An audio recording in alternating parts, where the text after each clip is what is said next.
Have you got to meet Trump?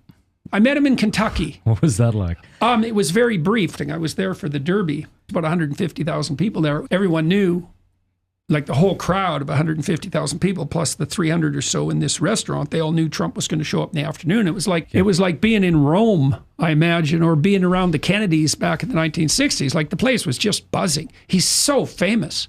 Like it's just an insane level of fame, right? Because, well, he was a TV star, and that's not an easy thing to pull off, and for quite a while. And he was a real estate magnate, and that's also quite difficult. And then he was president, and ridiculously controversially. He's insanely famous. Yeah. And you could just feel that emperor-like worship in the air, and the army was everywhere. The place was just buzzing, and Trump strolled in, and it was like, well, that much fame gives people a tremendous charisma, and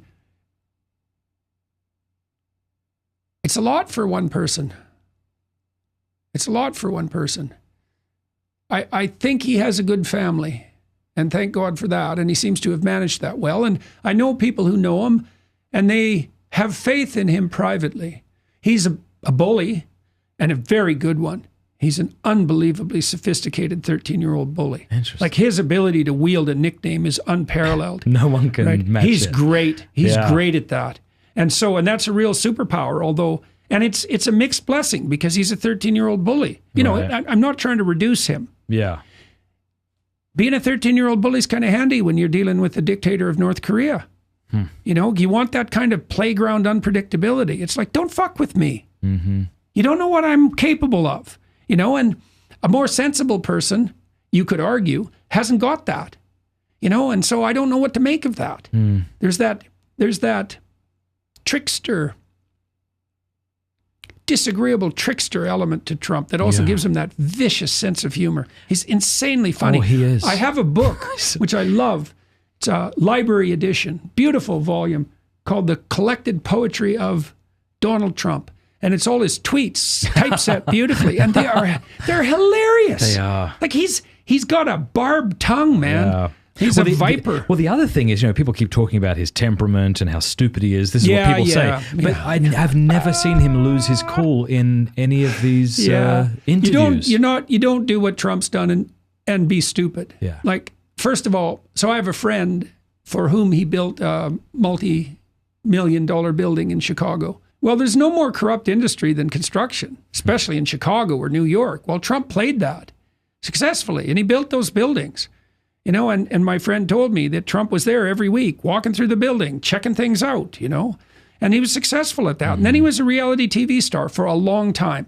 That's not easy. Yeah. Right. So he's got that showman element that's really integral to American culture. Yeah. It was this this is part of American culture, right? There's that talent and ability combined with this entrepreneurial showmanship, and Trump has that, and that's a power too. So did you get to shake his hand? Did he know who you were? How did the conversation go? No, I don't believe so. Yeah. It was very brief. Yeah, well, Trump has that unvarnished element, and that's also something that's very appealing to working class people, right? Because he doesn't talk down to people. Yes. He's very good at like that. A lot of people talk, like we talk. Yeah, well, and he's got that gift of spontaneity. Mm-hmm. He doesn't craft his speeches. And of course, that makes him a bit of a loose cannon. But people like that for the same reason they like these long-form discussions. It's like, well, we know you might be deceiving us, but not in a practiced and calculating way, right? Yeah. Maybe some of your personality flaws are leaking through, but at least that's kind of like honest deception. Yeah. I thought when Trump won, I thought, well, they preferred the spontaneous lies of Trump to the calculated lies of Hillary. Yeah. And that's very cynical, but there's something about it that's accurate. And I would like to say a few things in Trump's favor. Please do. Profound favor. No wars on Trump's watch. Right. He got no credit for that. That's a big deal. We've had plenty of wars in the interim. And God only knows if we're in the middle of World War III. We certainly could be. Right. And God only knows where it's going. And then the next thing is Trump managed the Abraham Accords. Mm-hmm. Yeah, well, he should have got a Nobel Peace Prize for that. Obviously. It was the biggest move forward to peace. It's even held through the Hamas crisis. It's a bloody miracle.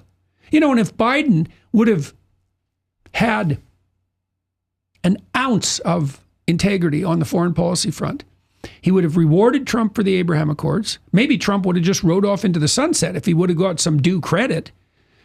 And they would have brought Saudi Arabia into the fold because that was on the table. I know that for a fact, right? And so Biden, nope, there was no way they were going to give Trump credit.